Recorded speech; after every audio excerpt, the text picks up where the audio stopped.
नमस्कार, बहुत स्वागत है आपका। आप देख रहे हैं गणेशा धर्मा सन्मार्ग। मीन राशि, मासिक राशिफल। जून का महीना आपके लिए क्या कुछ बड़ा बदलाव लेकर आया है, आज हम आपके साथ यही साझा करेंगे। जून के महीने में बहुत सारे ग्रह परिवर्तन भी कर रहे हैं। हालांकि मई के महीने में बड़े बड़े ग्रह वक्री हो चुके हैं। तो चलिए समझते हैं कि जून के महीने में क्या कुछ बदलाव होगा। सबसे पहले ग्रहों की बात करते हैं। सूर्य, शुक्र आपके तीसरे भाव में रहेंगे। बुध, राहु आपके चौथे भाव में रहेंगे और चंद्रमा आपके सातवें भाव में रहेंगे। केतु आपके 10वें भाव में है।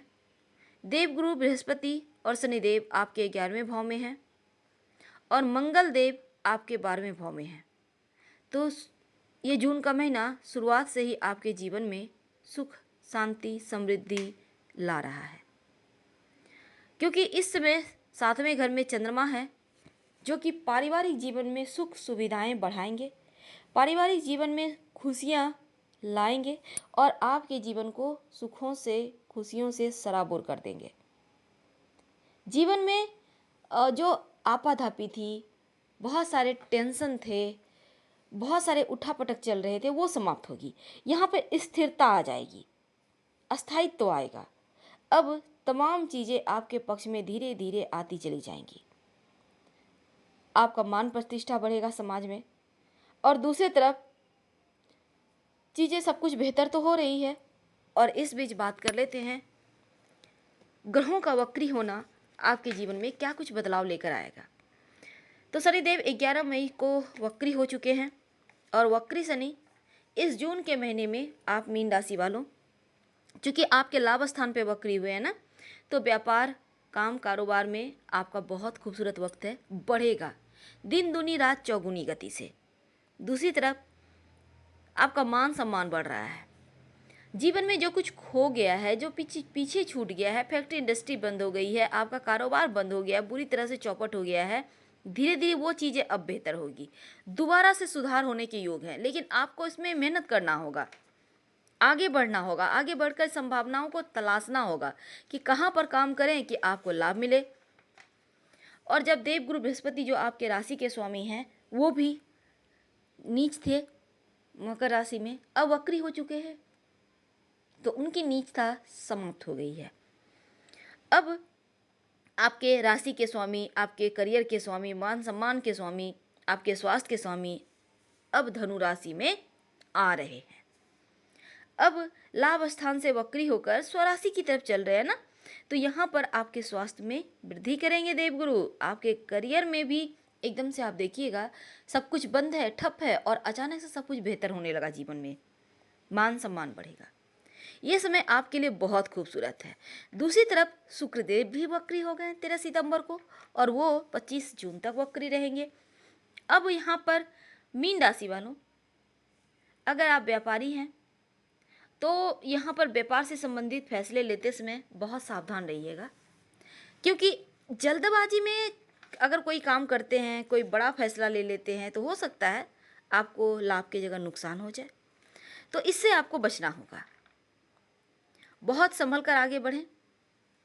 अब हम फिर से उसी टॉपिक पर आते हैं। इस जून के महीने में और भी क्या क्या होने वाला है। देखिए 11, 12, 13, 14, 15, यानी ये जो 5-6 दिन है, ये समय आपके मन को थोड़ा सा विचलित कर सकता है, मूड ऑफ रह सकता है, आपकी मन में थोड़ी सी परेशानियां चल सकती है।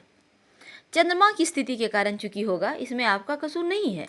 सब कुछ बेहतर होते हुए भी आपके मन में थोड़ा सा इसका नकारात्मक प्रभाव रहेगा। ऐसे में अगर आप जॉब करते हैं, बहुत संभल के रहें, अपना कार्य समय पे पूरा करें, सही से करें, क्योंकि कोई आपके विरोध में शिकायत ना कर दे, ऐसी संभावना भी है। अब आप पति पत्नी हैं, एक दूसरे को समझना आपके लिए बहुत मुश्किल हो जाएगा। लगेगा जैसे आप एक दूसरे के लिए बने ही नहीं हो, फिर साथ क्यों हो। ऐसा हो सकता है क्योंकि आप लोगों के बीच समर्पण का अभाव होगा। आप लोग किसी की सुनना ही नहीं चाहोगे, हर कोई चाहेगा हम बड़े, अहंकार यहाँ आ जाएगा। तो दाम्पत्य जीवन में अधूरापना, तो इस अधूरेपन को आपको ठीक करना है। दूसरी तरफ दोस्तों से बात कीजिएगा। ये 5 दिन इतने भारी हैं कि दोस्तों से भी बात करेंगे तो किसी बात को लेकर उनसे भी आपको अनबन हो जाए, उनकी बातें आपको पसंद नहीं आए, वो रूठ जाए, आप रूठ जाए, ऐसी चीज़ें होंगी। तो इस पर भी आपको ध्यान देना है। हालांकि फिर जब तीसरा सप्ताह की बात करें जून के महीने की, तो वो एक बार फिर से आपके पक्ष में आएगा। शुभ फल वाला, शुभ, अच्छा, मंगल करने वाला सप्ताह, क्योंकि यहाँ से आपके जीवन में फिर से एक प्रकार से धन संपत्ति प्राप्ति के योग बन रहे हैं और कोई शुभ समाचार भी जीवन में आ सकता है। खासकर संतान प्राप्ति के योग बनते हैं और संतान आपके कहे में रहेंगे, आपकी बातें मानेंगे। और थोड़े से अंतिम समय में जून के महीने में आपको करियर को लेकर कुछ चीज़ें आपके लिए हाना जैसी चीज़ें हो जाएगी। अगर आप इंटरव्यू वगैरह में शामिल होने जा रहे हो तो आपको यहाँ पर असफलता मिल सकती है। अंतिम सप्ताह में भी अंतिम दिन 2-4 दिन थोड़े से भारी हैं, तो उन समय का आप विशेष ध्यान रखिएगा। जिस समय अच्छा समय हो उस समय का फ़ायदा आप उठाने की कोशिश कीजिएगा और जब समय गड़बड़ है तब थोड़े से शांत होकर घर में बैठ जाइए। हालांकि हमको पता है घर में बैठना इतना आसान नहीं है, लेकिन फिर भी कहने का तात्पर्य है जब समय अनुकूल ना हो तो हाथ पांव चलाने से हार ही मिलता है, तो जीत तो होती नहीं। तो ओवरऑल अगर बात की जाए तो ये जून का महीना आपके जीवन में पद और प्रतिष्ठा भी दिलाएगा, आपके पास धन भी आएगा, मन प्रसन्न भी रहेगा और सभी कार्यों में सफलताएं भी मिलेंगी। अब आप सोचेंगे ऐसा कैसे हो सकता है कि सब चीज़ बेहतर हो। ग्रहों की चाल तो यही कहती है। अब आपकी कुंडली में ग्रह क्या कहते हैं ये तो पता नहीं, पर फिर भी हम अंत में उपाय बताएंगे, आप उपाय कीजिएगा, सब कुछ ठीक हो जाएगा। आपके अंदर जो आपके पास अधिकार है कि आप इतने लोगों को आप हैंडल कर सकते हो, आप इतने लोगों को दुकान में माल देना है, दुकान में बहुत सारे लोगों में स्टाफ को आपको रखना है, उनको हैंडल करना है, तो ये जो अधिकार है ना, यहाँ पर आपका मनोबल बढ़ा रहेगा, हर कोई आपकी बात मानेगा। संतान प्राप्ति के योग तो बनेंगे ही। संतान बहुत आपके जीवन में खुशियाँ ला रहा है। उच्च पद अगर आपको मिला हुआ है, आप बड़े पद पर हैं, तो आपको ज़्यादा लाभ होने की संभावना है। शत्रु विरोधी इस महीने में चाहकर भी आपको कुछ नहीं बिगाड़ पाएंगे, इसलिए आप अजय हैं। लेकिन अब ये नहीं कि सामने से जाकर आ बैल मुझे मार नहीं कीजिएगा, नहीं तो बुरे फंसिएगा। दाम्पत्य जीवन में सुख है, लेकिन हमने जैसा कहा कुछ दिन थोड़े कष्ट है और मान सम्मान तो बढ़ेगा ही। प्रॉपर्टी को लेकर लाभ हो रहा है। अगर आपके पास अभी तक किराए के मकान में थे तो अपना मकान इस महीने में आप प्रयास अगर कर रहे हैं, आप चाहते हैं कि लेना है तो आप ले सकते हो, क्योंकि अपना मकान, धन, भूमि, भवन, प्रॉपर्टी वगैरह दिखते हैं। वाहन से कष्ट है। जब भी यात्रा करें, खुद ड्राइव करें तो ज़रा संभल के कीजिएगा। ये नहीं कि आपने चला लिया वाहन, खुद से ड्राइव कर लिया, चोट चपेट दुर्घटना हो गए, तो ऐसी चीज़ों से आपको बचने की आवश्यकता रहेगी। और इस समय आप अपने पैतृक स्थान से दूर रहिएगा, यानी जहाँ आपका घर है, अपना घर है, वहाँ से कुछ दूर रह सकते हैं। थोड़े खर्चे हालांकि बढ़ेंगे, लेकिन जब सूर्य राशि परिवर्तन कर मिथुन राशि में आएंगे ना 15 जून को, तब यात्रा में थोड़ी सी आपको कष्ट दिखते हैं। तो ऐसे में यात्रा करने के समय बहुत संभल कर रहें, अपने सामानों की रक्षा करें और खुद भी बहुत एक्टिव रहे तो बेहतर होगा। हालांकि सुख साधनों में भी कमी होगी, क्योंकि इस समय आप कर्म कर रहे हो, वर्क के सिलसिले में आप इधर उधर भटक रहे हो, काम कर रहे हो, आप बहुत ज़्यादा मेहनत कर रहे हो, तो ये चीज़ें यहाँ पर सुख और ऐश्वर्य तो वैसे भी आपको नहीं मिलेगा, क्योंकि कर्म प्रधान हो रहे हो। अब थोड़ा सा आपको कुछ गलत चीज़ों से संगति आपकी बढ़ सकती है, गलत लोगों से संगति बढ़ सकती है, तो आपको ध्यान देना चाहिए। और जब सूर्य राशि परिवर्तन कर लेंगे तब भूमि, भवन, सुख में थोड़ी सी कमी आ जाएगी। यानी इसके पहले तक समय ज़्यादा अच्छा है, पर सूर्यदेव यहाँ पर आपको उतना साथ नहीं दे रहे हैं, तो चीज़ों को आपको खुद ही मैनेज करना होगा, बहुत सोच समझकर आगे बढ़ना होगा।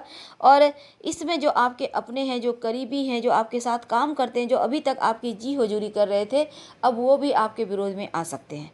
तो यहाँ पर वाहन चला रहे हैं तो थोड़ा सा संभल के चलाइए। मन में भी थोड़ी सी जैसे लगेगी कड़वाहट आ गई है, परेशान हैं आप, तो सूर्य का ये परिवर्तन 15 जून के बाद से थोड़ा सा समय में कष्ट भर रहा है। हालांकि सभी दिन तो कष्टमय नहीं होंगे, कुछ दिन कष्टमय है, जिसके बारे में हमने आपको बताया। ये तो हमने ओवरऑल बताया कि ऐसा ऐसा चीज़ें हो सकता है।